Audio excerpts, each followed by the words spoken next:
Good morning class 7th। आज हम लोग पढ़ेंगे चैप्टर 14 मेजर लैंड फॉर्म। इसका फर्स्ट पार्ट पढ़ेंगे, सेकेंड पार्ट कल, दो पार्ट में इसको पढ़ेंगे। मेजर लैंड फॉर्म यानी कि इसमें हमें पढ़ना ग्रेडेशन, वेदरिंग, एरोडिंग एजेंट, जिसमें कि river, moving ice, sea waves and wind होती हैं। लेकिन हम लोग सिर्फ रिवर एंड मूविंग आइस दो ही एजेंट पढ़ेंगे, बाकी के दो एजेंट जो है वो सेकेंड पार्ट में हम लोग पढ़ेंगे। तो सबसे पहले हम जाने ग्रेडेशन होता क्या है। ग्रेडेशन कहते हैं the levelling of earth surface by natural process. मतलब क्या हुआ, जो अर्थ सरफेस है वो ऊंचा है या नीचा है, उसको बराबर होने को हम कहते हैं ग्रेडेशन। अर्थ सरफेस का नेचुरली मीन्स फॉर एग्जाम्पल ऐसे अर्थ सरफेस, राइट, इस तरीके से। तो ये भी ऊंचा है, ये भी नीचा है, बराबर तो नहीं है, बराबर ये है ना जी, और बराबर ये आगे है। तो इस चीज का नेचुरली किसी तरीके से इसका कट जाना है ना जी, ये ऊपर का कट के और इस तरीके से बराबर हो जाना, और ये जो गड्ढा है इसका किसी तरीके से भर जाना, समझे। तो ये बराबर हो गया, यानी कि जो अर्थ सरफेस है उसका नेचुरली बराबर होने को, जो ऊपर नीचे उसको बराबर होने को हम कहते हैं ग्रेडेशन।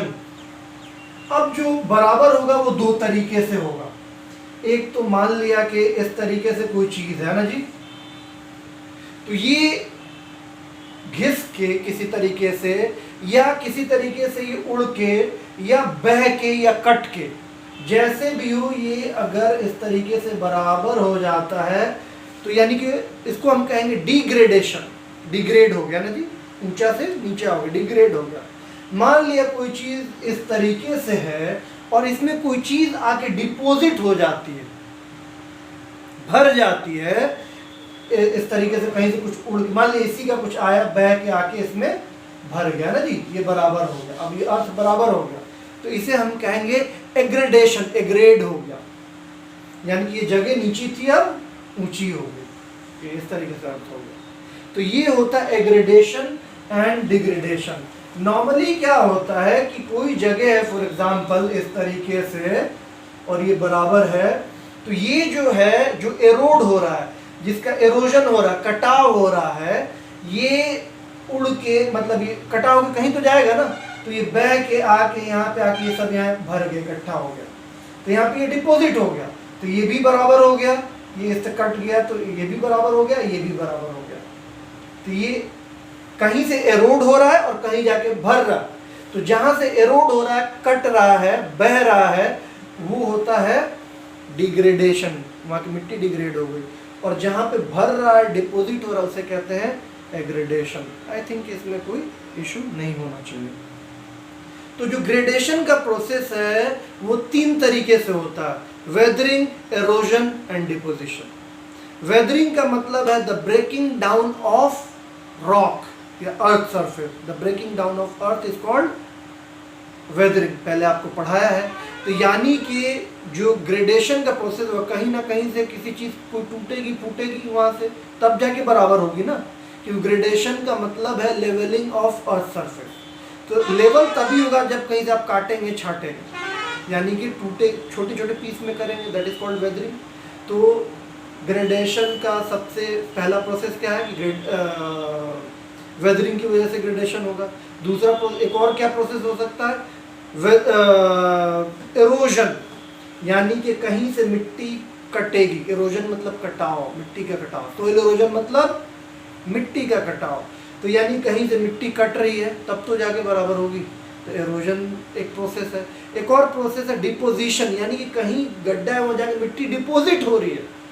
तो ये मैंने आपको पिक्चर से अभी बता दिया किस तरीके से ग्रेडेशन जो है, या तो उसमें वेदरिंग का प्रोसेस होगा, या फिर एरोजन का होगा, या डिपोजिशन का होगा। तो आई थिंक ग्रेडेशन आपको अच्छे से समझ में आ गया। ग्रेडेशन में एक डिग्रेडेशन है और एक एग्रेडेशन है, एक में एरोड हो रहा है, एक में डिपोजिट हो रहा है, सिंपल। तो ये अपना हुआ ग्रेडेशन। अब आइए वेदरिंग। वेदरिंग कहते हैं, अब देखिए जो भी एक टॉपिक आपको पढ़ाया जाए, कोई भी एक टॉपिक पढ़ाया जाए, तो आपको याद नहीं रहेगा ना, यहाँ पे आप वीडियो को पॉज करें, पीछे वापस जा सकते हैं, जो पिक्चर बनाया तो उस पिक्चर को आप ड्रॉ करेंगे, उसको समझेंगे फिर आगे बढ़ेंगे। जब तक ग्रेडेशन क्लियर नहीं हुआ है हम आगे नहीं बढ़ेंगे। अब वापस जाइए वीडियो को लेकर, समझ में आ गया, नोट्स टिक कर लिया, देन मूव। लिखते जाना है, वो भी जरूरी, और एक बार में नहीं होता, आपको कई बार वीडियो देखनी पड़ती है। ओके, तो पहले एक बार देख जाइए, फिर दोबारा वीडियो रोक रोक के आप लोग नोट्स बना सकते हैं। वेदरिंग, नेक्स्ट अब बुक खोलेंगे, बिल्कुल टॉपिक वाइज पढ़ा रहा हूँ। Weathering and halogen. वेदरिंग कहते हैं, जैसे मैंने बताया, breaking down of rock is called weathering. तो वेदरिंग जो होगा 3 तरीके से हो सकता है, mechanical weathering, chemical weathering, biological weathering. Weathering के 3 टाइप है, mechanical, chemical and biological. Mechanical में क्या होता है, जिसमें एक्सटर्नल कोई फोर्स लगा रहे हैं, फॉर एग्जांपल ग्लेशियर है। ग्लेशियर क्या होता है, मूविंग आइस, वो आएगा तो जाहिर सी बात है, ये अगर माउंटेन जैसी चीज़ है, यहाँ पे बर्फ पिघलती हुई आ रही है, नीचे गिर रही है, बर्फ का रिवर आ रहा है, जाहिर सी बात है कि अपने साथ मिट्टी और पत्थर सब को अपने साथ लेके आएगा, तो ये क्या हो गया, वेदरिंग हो गया।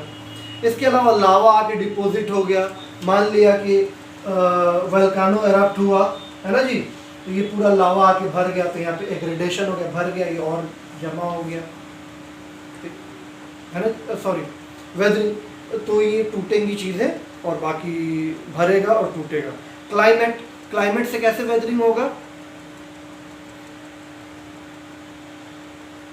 जब बहुत गर्मी होगी तो रॉक जो है वो फैलेगा, ठंडी होगी तो रॉक अपने नॉर्मल पोजीशन पे आएगा, फिर दिन में गर्मी होगी तो बढ़ेगा, फिर रात में ठंडी होगी तो अपने पोजीशन पे आ जाएगा। तो बार बार रॉक की एक्सपेंशन और जो कंप्रेशन हो रहा है उसकी वजह से वो रॉक टूट के कमज़ोर होकर टूट जाएगा। इसके अलावा जैसे रेन वाटर है और विंड है, वो भी वेदरिंग का काम करते हैं, जो कि मैकेनिकल में आता है। अब आज ये केमिकल वेदरिंग क्या होता है। केमिकल वेदरिंग में क्या होता है, जब रेन वाटर रॉक पे पड़ेगा तो रॉक में कई सारे केमिकल होते हैं, मिनरल होते हैं, उनसे रिएक्ट करके वो उनको खदाड़ देगा, इरोड कर देगा, तो वो वेदरिंग हो गया। इसके अलावा बायोलॉजिकल है, बायो मतलब लाइफ, यानी कि प्लांट और एनिमल भी वेदरिंग कराते हैं। किस तरीके से, जैसे कोई एनिमल उसने बरो बनाया, अपना गुफा मतलब क्या कहते हैं, बिल बनाया, उसमें पत्थर के अंदर रहने के लिए, तो बिल बनाएगा तो पत्थर टूटेगा। या फिर प्लांट्स कोई उगाते हैं तो प्लांट्स की जड़ जब अंदर जाएगी, रूट्स अंदर जाएंगे रॉक में, तो वो उसके प्रेशर से पत्थर टूटेगा, तो अगेन वेदरिंग हुआ। तो वेदरिंग के 3 टाइप है, mechanical weathering, chemical and biological.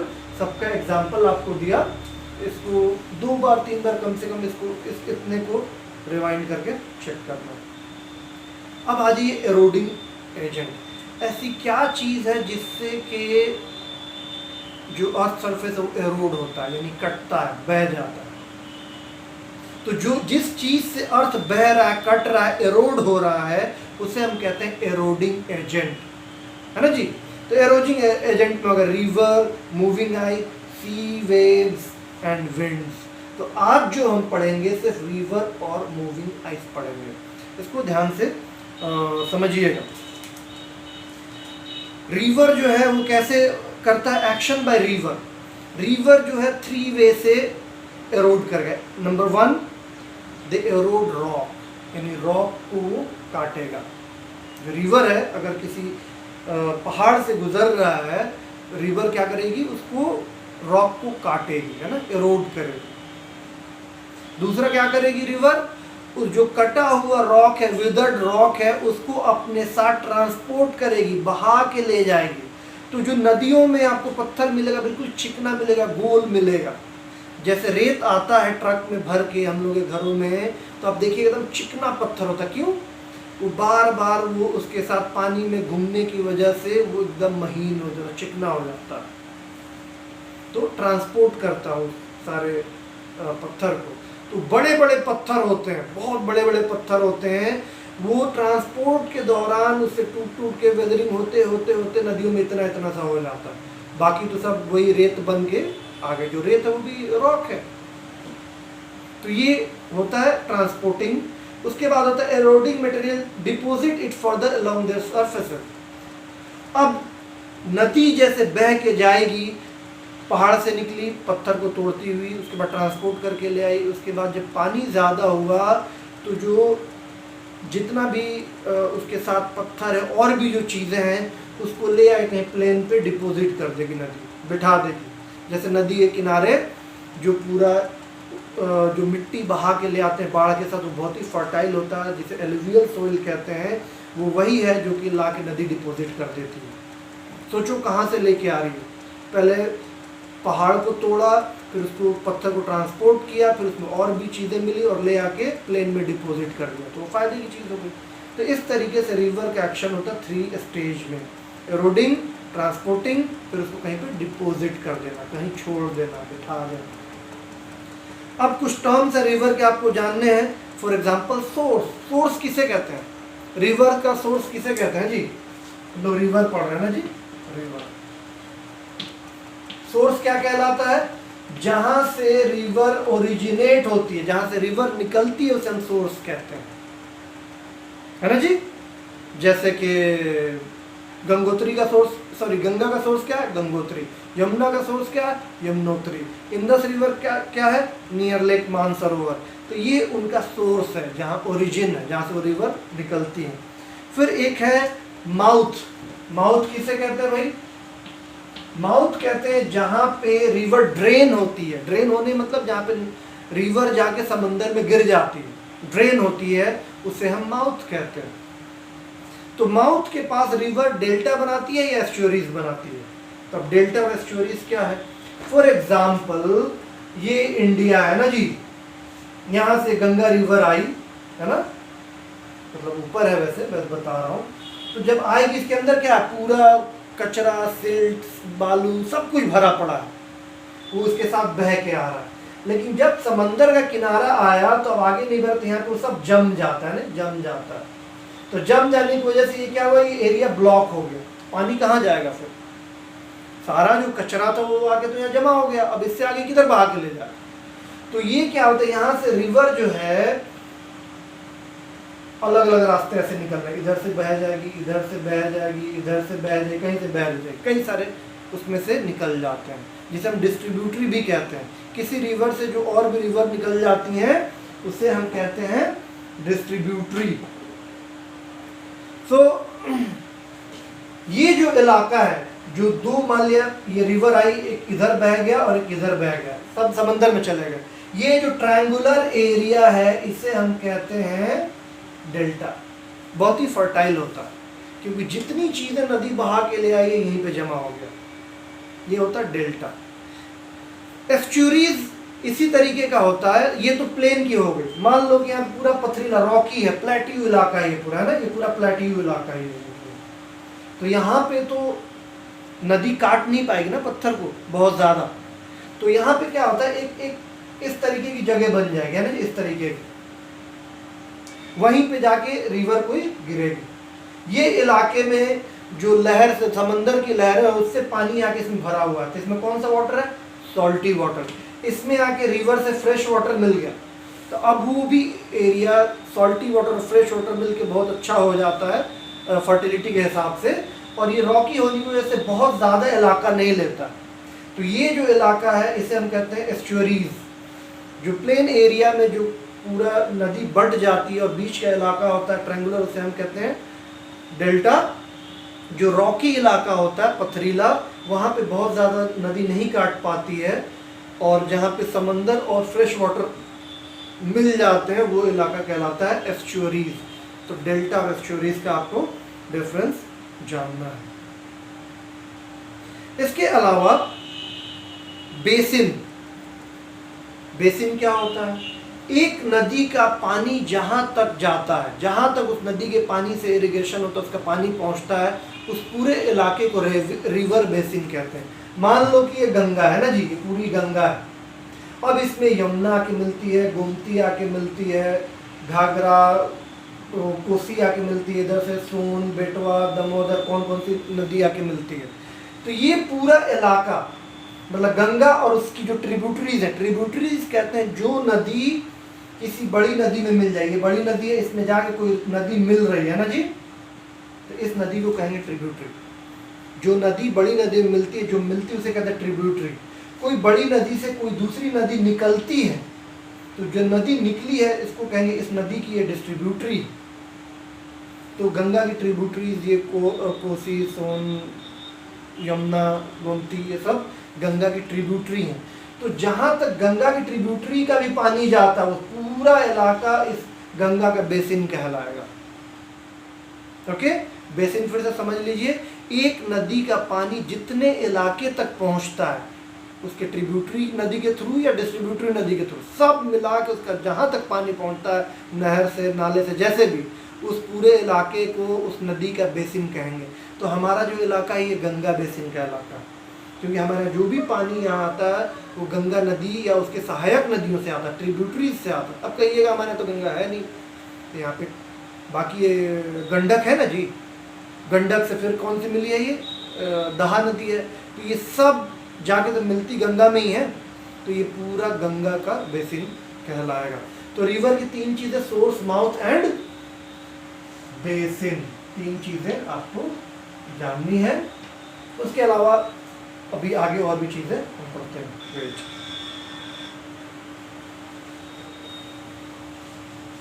अब आ जाइए जो the course of the river.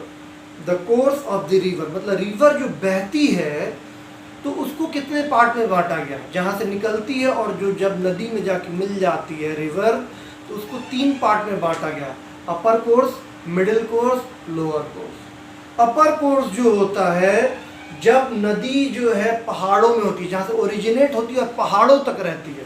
For example ये पहाड़ है ना जी, उसके बाद ये क्या है, प्लेन है पूरा, है ना, और उसके बाद इधर क्या है, ये सी है, ये सी है, ये प्लेन है और ये पहाड़ है। एक रिवर इसमें से इधर से निकलते हुए आके यहाँ प्लेन में आई, फिर इधर से निकल के सी में चली गई।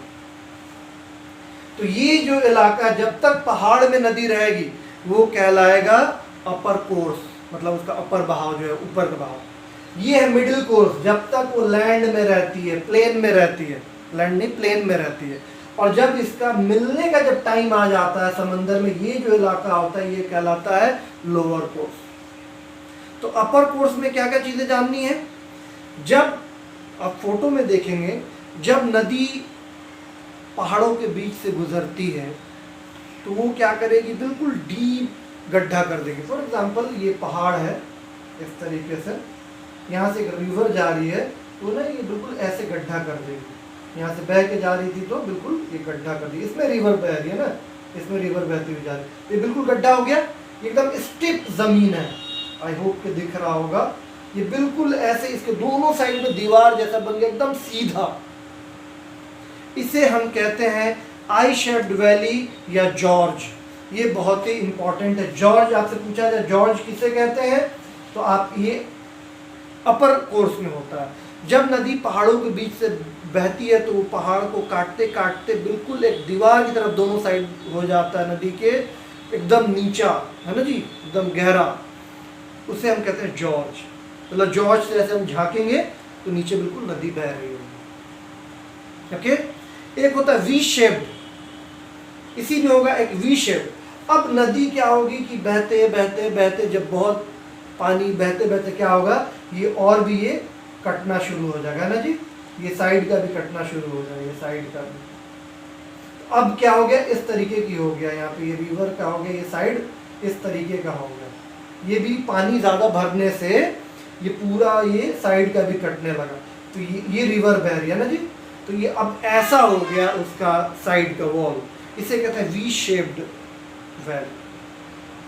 तो नदी के बहाव से एकदम सीधी दीवार बन जाती है कटाव से, तो एकदम नीचे नदी बह रही है तो वो होगा आई शेप्ड या जॉर्ज कहेंगे। और अगर ज़्यादा पानी होने के साइड का भी कट के वी शेप्ड हो जाएगा तो उसे हम वी शेप्ड वैली कहेंगे।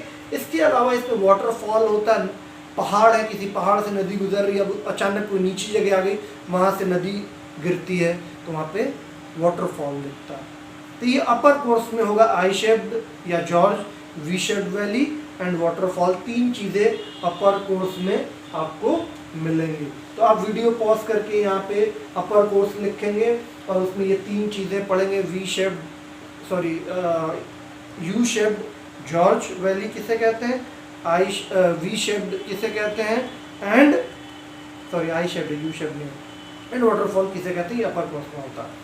अब मिडिल कोर्स में आ जाइए। मिडिल कोर्स में क्या होती है, नदी जब प्लेन में एंटर करती है, हमारे इलाके में एंटर करती है, तो इसमें भी एक मिंडर्स होता है। मिंडर्स, मान लीजिए एक रिवर है, इस तरीके से बह रही है ना जी, आपको बहुत जगह से मिलेगा कि आपको रिवर इस तरीके से तो मिल जाएगा, है ना, इस तरीके से बहुत जगह ऐसे नदी मुड़ती है इस शेप में, है ना जी, इस शेप में। This is called meanders. जो रिवर का इस तरीके से घूमना है इस शेप में, इसे हम कहते हैं मिंडर्स। नदी सीधी कहीं कहीं पे एकदम नहीं बहती ना, कहीं पे एकदम ऐसे टर्न आ जाएगा, दैट इज कॉल्ड मिंडर्स। इसके अलावा जो दूसरी चीज है जो कि आपको मिलेगा किसमें, wait let me change the page, middle course में एक तो मिंडर्स होगा मिडिल कोर्स में, दूसरा होगा फ्लड प्लेन। फ्लड प्लेन कहते हैं, यानी कि नदी के किनारे जहाँ पे जब नदी में बहुत ज़्यादा पानी आ जाता है और उसके किनारे तक जहाँ तक नदी फैल जाती है, उस इलाके को हम फ्लड प्लेन कहते हैं। वो इलाका रेस्ट्रिक्टेड होता है, वहाँ पे आप कंस्ट्रक्शन नहीं कर सकते हैं, वो हमेशा नदी का इलाका रहेगा, ताकि नदी में जब पानी हो तो उस फ्लड प्लेन पे किनारे में जाके भर जाए, जान माल का नुकसान ना हो। होता क्या है कि मान लीजिए नदी है, बरसात में बहुत पानी आ गया, तो ये इसका पानी इधर बाहर तक आ गया ना जी, ये पूरे इलाके तक ये भर गया ना जी, फिर बरसात खत्म होगी, पानी फिर सिर्फ इसमें बहना शुरू हो जाएगा। तो ये जो इलाका है सारा अपना कचरा मिट्टी सब इधर बाहर जो भर दिया है, ये बहुत ही फर्टाइल होता है, बहुत ही फर्टाइल लैंड होता है, एलुवियल सॉइल कहते हैं, और ये प्लेन होता है, इसका खेती यहाँ अच्छी होती है। मान लीजिए कि यहाँ तक हम घर बना दें, यहाँ पूरा घर बना दें, कंस्ट्रक्शन कर दें, कुछ कुछ कर दें, तो जब पानी बढ़ेगा नदी का तो पानी जाएगा कहाँ फिर, वो पूरा निकल के फिर गांव घरों में जाएगा, चीज़ें बहेंगी, फ्लड आएगा, सही फ्लड कहते हैं। नदियों को पूरा हम लोग ने ब्लॉक कर रखा है। तो फ्लड प्लेन होता है नदी के किनारे वाला हिस्सा जिसको फ्री छोड़ा जाता है, वो किसी की ज़मीन नहीं होती है, लेकिन लोग आजकल गवर्नमेंट से मिलजुल के ज़बरदस्ती कब्जा कर लेते हैं, जिसके वजह से आप हर साल देखेंगे कि कभी उत्तराखंड में कभी कहीं ना कहीं बाढ़ आते रहेगा। मेन रीज़न यही होता है, आप नदी का पानी रोकेंगे तो जाएगा कहाँ, कहीं तो निकलेगा। जैसे नाली कोई बह रही है, अगर उसको हम जाम कर दें तो क्या होगा, पानी बाहर निकलने लगेगा। कचरा जब जमा हो जाता है तो हम फिर नाली को कुदारी से साफ कर देते हैं तो पानी अच्छे से बहने लगता है। तो यही होता है फ्लड प्लेन, जो नदी के किनारे एरिया जहाँ पे पानी ज़्यादा होने की वजह से नदी का अपना पानी वहाँ जाके भर सके ताकि किसी को नुकसान ना हो, that is called flood plain. तीसरा है इसमें मिडिल कोर्स में ऑक्सबो लेक। ऑक्सबो लेक, बोट आई जानते हो यहाँ पे जो बांधते हैं, तो देखो ऑक्सबो क्या होता है, ये आपने मिंडर्स देखा, इस तरीके से नदी बहती है ना जी, तो ये इस शेप जो बन जाता है इसे हम कहते हैं मिंडर्स। कभी कभी क्या होता है कि नदी ऐसे कटाव होते होते होते होते होते क्या होगा, ये यहाँ से डायरेक्ट मिल गई, है ना, तो अब नदी का पानी जाहिर सी बात है यहाँ बहना शुरू, अब नदी जो है सारा पानी इधर से बहने लगा। ये जो है अब यहाँ से जब पानी बहने लगा तो ये मिट्टी का जो है कटाव, यहाँ पे आके मिट्टी जमा होनी शुरू हो जाएगी और ये ब्लॉक हो जाएगा, फिर इधर भी ब्लॉक हो जाएगा, जमा हो जाएगा, यानी कि ये कट गया इलाका, है ना, इधर पानी भरा पड़ा है ना पूरा, अब ये लेक हो गया, दोनों तरफ से क्लोज है और यहाँ से अब नदी ऐसे बहने लगी और ये ब्लॉक हो गया यहाँ पे, तो ये अलग हो गया, लेक के जैसा हो गया, इसी को कहते हैं ऑक्सबो लेक। मिंडर्स में जब ऐसे नदी बह रही थी तो मिट्टी के कटाव की वजह से कट के नदी सीधी बहने लगी, तो ये जो इलाका जो कट गया, अलग हो गया, उसमें पानी अभी भरा हुआ है, उसे हम कहते हैं ऑक्सबो लेक। लेक बहता हुआ पानी नहीं होता, तो ये होता है ऑक्सबो लेक। तो ये है मिडिल कोर्स। अब आ जाइए लोअर कोर्स। लोअर कोर्स में क्या होता है, जब नदी मिलने जाती है समंदर से, जैसे मैंने बताया कि ये लैंड है, ये रिवर आई, अब यहाँ पे मिलने जा रही है, तो ये है लोअर कोर्स। तो मैंने बताया कि जब यहाँ पे जमा हो जाता है तो नदी क्या होती है, इसमें से अपना धारा बदल ले, कुछ एक धारा इधर चला गया, एक धारा इधर चला गया, तो यही जो दूसरी धाराएं निकल गई इसको कहते हैं डिस्ट्रीब्यूटरी, डिस्ट्रीब्यूट। और लोअर कोर्स में एक और चीज मैंने पहले ही समझा दिया है, जो बीच का इलाका है जहाँ पूरा फर्टाइल लैंड है, एलुवियल सॉइल जमा हो गया है, ये ट्रायंगुलर शेप, इसे हम कहते हैं डेल्टा। और जहाँ पे रॉकी जगह है वहाँ पे फनल शेप होता है, यहाँ पे सॉल्ट वाटर भी है और रिवर का भी पानी आके मिल रहा है, इस इलाके को कहते हैं एस्चुअरीज। ठीक है, तो ये रहा हमारा रिवर का हिसाब किताब। तो रिवर से कैसे डिग्रेडेशन ग्रेडेशन में पूरे रिवर की कहानी हमने पढ़ ली, upper course, middle course, lower course, क्या क्या चीज़ें होती हैं, ये सारा जो प्रोसेस हो रहा है, फॉर एग्जाम्पल यहाँ डेल्टा बन रहा है, एस्चुअरीज बोल रही है, डिस्ट्रीब्यूटरीज हो रही है, सब किसकी वजह से हो रहा है, ग्रेडेशन।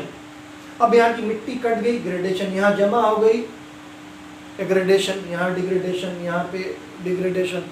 तो इस तरीके से ये सारा जो प्रोसेस है, जितनी चीज़ें हो रही हैं, फ्लड प्लेन जो हो रहा है वो कहाँ से हो रहा है, आगे डिपॉजिट हो रहा है, वो भी क्या है, एग्रेडेशन। वी शेप, आई शेप वैली बन रही है तो वहाँ पे कट रहा है, यानी कि वो क्या हो रहा है, वो डिग्रेडेशन हो रहा है। तो सारा जो प्रोसेस है ये ग्रेडेशन का ही चल रहा है, सारा प्रोसेस ग्रेडेशन का चल रहा है, उसमें या तो डिग्रेडेशन हो रहा है या एग्रेडेशन हो रहा है।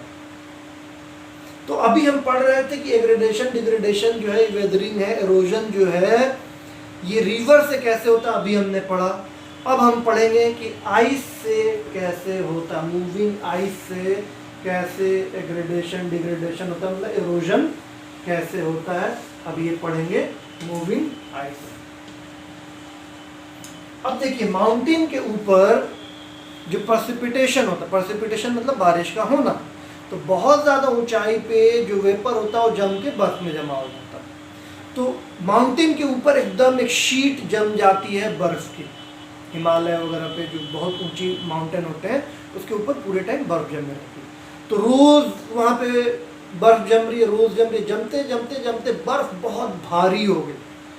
तो जब बहुत भारी बर्फ होगी तो क्या होगी, फॉर एग्जाम्पल ये हमारा माउंटेन है, यहाँ पे पूरी बर्फ जमती गई जमती गई जमती गई जमती गई, पूरा भर गया।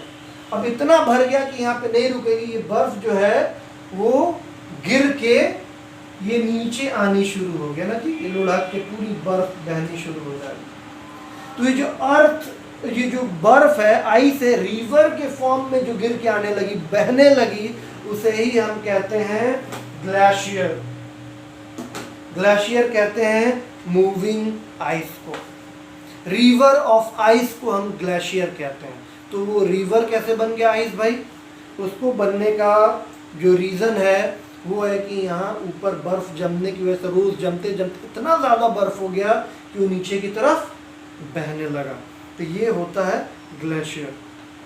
अब ये बताइए कि जब ग्लेशियर जब आएगा नीचे यानी बहेगा इतना ज़्यादा बर्फ़ एक साथ, तो जाहिर सी बात है कि जो माउंटेन में सोइल है या रॉक है उसको भी अपने साथ लेके आएगा, जो ऊपर वाला हिस्सा होगा उसको एरोड करता हुआ खदाड़ता हुआ अपने साथ लेके पूरा बह के वो नीचे आएगा। जब वो लेके नीचे आएगा तो अब जो मान लिया कि ये इस तरीके से पहाड़ है, इधर से भी आपको बर्फ पूरी गिरते हुए आ रही है, यानी कि ग्लेशियर, इधर से भी ग्लेशियर आ रही है, इसमें क्या आ गया है और आके यहाँ से बहना शुरू हो गया। इसमें क्या है, पत्थर भी हैं, रॉक भी हैं बड़े बड़े। तो बर्फ तो मुलायम होती है, लेकिन अब बर्फ के साथ क्या चल रहा है, रॉक, यानी रॉक जब टकराते हुए चलेगा तो वो दोनों साइड के इलाके को ये क्या करेगा, खदाड़ता हुआ चलेगा, एरोड करता हुआ चलेगा, डिग्रेड करता हुआ चलेगा। तो ये क्या हो जाएगा, इस तरीके का वैली बन जाएगा, है ना, यू शेप्ड, यू शेप्ड। इसमें क्या हो रहा, पूरी बर्फ बहती चल रही है, ग्लेशियर चल रहा है, इसमें पत्थर चल रहे हैं, तो ये पूरा एकदम फ्लैट लैंड हो जाएगा और ये बिल्कुल इस तरीके से दोनों तरफ से पहाड़ रहेंगे और बीच में से ग्लेशियर होगा। इसे कहते हैं यू शेप्ड वैली। क्या कहेंगे, U shaped valley. U shaped valley कैसे बनता है, जब ग्लेशियर बर्फ से नीचे उतरेगी तो उसके साथ पत्थर भी आएंगे, मिट्टी भी आएगी। अब वो पत्थर जब बीच में बहता है तो दोनों साइड से एरोड करके वो पूरा एकदम यू शेप में कर देता है एरिया पर, it's called U shape valley. इसके अलावा क्या होता है, कभी कभी क्या होता है कि बर्फ जो है, ग्लेशियर बहुत स्लो मूव करता है। तो जो बहुत स्लो मूव करेगा, मान लीजिए कि ये आई थिंक कैमरा में देख रहा हूँ, यहाँ बहुत स्लो मूव कर रहा है, यही बता देता हूँ, शायद देख रहा हूँ, ये बहुत स्लो मूव कर रहा है। तो ये क्या करेगा कि बहुत डीप कट करेगा, डीप, इस तरीके से डीप कट करेगा, डीप, है ना, ये पूरा डीप कट करेगा। ये चेयर की तरह बन गया, ये चेयर की तरह,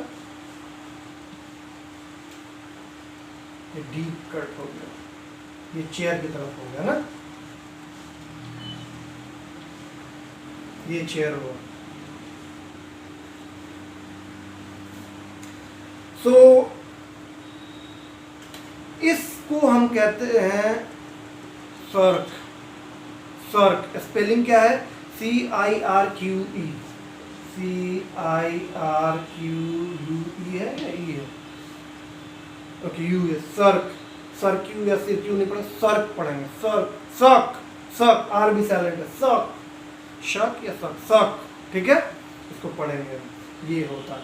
अब मान लो कि ये जो डिप्रेशन था, मतलब अंदर जो गड्ढी, ये भी मतलब डिग्रेडेशन हुआ ना, ये भी तो एरोड होके हुआ है ना, तो हम वही पढ़ रहे थे, यानी मूविंग आइस कैसे यहाँ पे अंदर धसा दिया, यहाँ पे यू शेप बनाया था पहले, अभी ये एक साइड से पूरा अंदर घुस गया स्लो होने की वजह से, तो इसे हम कहते हैं सर्क। अब मान लो कि ये आइस मेल्ट हो गई, पिघल गई, इसी की सर्क, सर्क की आइस पिघल गई, मेल्ट हो गई, तो इसमें क्या भर जाएगा, वाटर, है ना जी, वाटर आ जाएगा। तो जब इसी सर्क में वाटर भर गया आइस की जगह पे, तो इसको हम कहेंगे टान, टान, TARN, टान। सर्क और टान में क्या फर्क है, सर्क जो होता है इसमें आइस भरा होता है, टान में वाटर भरा होता है, सिंपल डेफिनेशन। तो ये हो गई चीजें हमारी ग्लेशियर से जो चीजें हो रही हैं। इसके अलावा एक होता है term glacier moraines. Glacier moraines, what is glacier moraines? मान लिया यूं पहाड़ आया, इसमें से ग्लेशियर उतरता जा रहा, सब आ रहा है, इसके साथ पत्थर, मिट्टी, सब कुछ इसके साथ होता हुआ आ रहा, सैंड, सब कुछ बह के आ रहा, क्योंकि आइस फोर्स से आ रहा है। जब आइस पिघल जाएगी तो क्या होगा, जो पत्थर वगैरह उसको उस फोर्स से वो नहीं ढो पाएगा, और वो कहीं भी गड्ढे में जाके वो मान लिया कि यहाँ पे भर जाता है सब आके, क्योंकि आइस पिघल गई, अब उसके पास उतना फोर्स नहीं है कि उसको लेके सबको ढोता हुआ चले, तो कहीं जाके डिपॉजिट हो गया। तो जितना ग्लेशियर यानी कि आइस, सब सैंड और जो पत्थर है, स्टोन है, ग्रेवल्स है, छोटे बड़े पत्थर, सबको लेके टहल रहा था, जब पिघल आइस को पिघल जाने की वजह से अब उनको नहीं ढो पा रहा, तो वो एक जगह जमा हो गए। तो वही जो बची खुची चीज़ें हैं, पत्थर वगैरह, उसे ही हम कहते हैं ग्लेशियर मोरेन्स। क्या समझ लो, ग्लेशियर का कचरा समझ लो, एक समझने के लिए ग्लेशियर का कचरा, उसके साथ जो पत्थर वगैरह आ रहा था वो, यानी ग्लेशियर के साथ जो रॉक वगैरह आ रहा था, रॉक, सैंड, ग्रेवल्स, वही कहीं पे जमा हो जाता, उसे हम ग्लेशियर मोरेन्स कहते हैं, है ना। अब मान लिया कि यहाँ पे मैं देख लूँ, दिख रहा है, इसके आगे आइस है, ओके फाइन, सी है, ये पूरा मान लो कि ये आगे क्या है, सी है, ये पूरा एरिया सी है ना जी, ये सी है।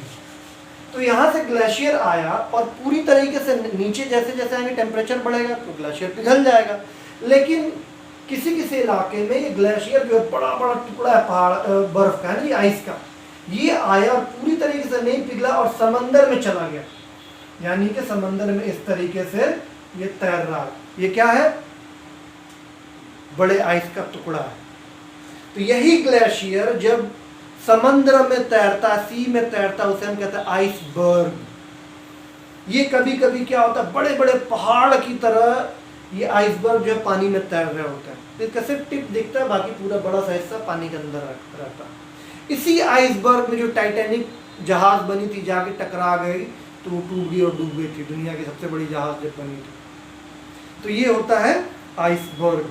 तो अभी हम लोगों ने पढ़ा डिग्रेडेशन, पढ़ रहे हैं कि डिग्रेडेशन, एग्रेडेशन, ग्रेडेशन, कैसे ज़मीन बराबर होती है, या तो कहीं कटती है या कहीं पे भरती है, डिपॉजिट होती है, यानी कहीं इरोड होती है, कहीं डिपॉजिट होती है। तो इरोड और डिपॉजिट या तो रिवर से होगा या मूविंग आइस से होगा या विंड से होगा या, तो आज हमने सिर्फ पढ़ा रिवर एंड मूविंग आइस।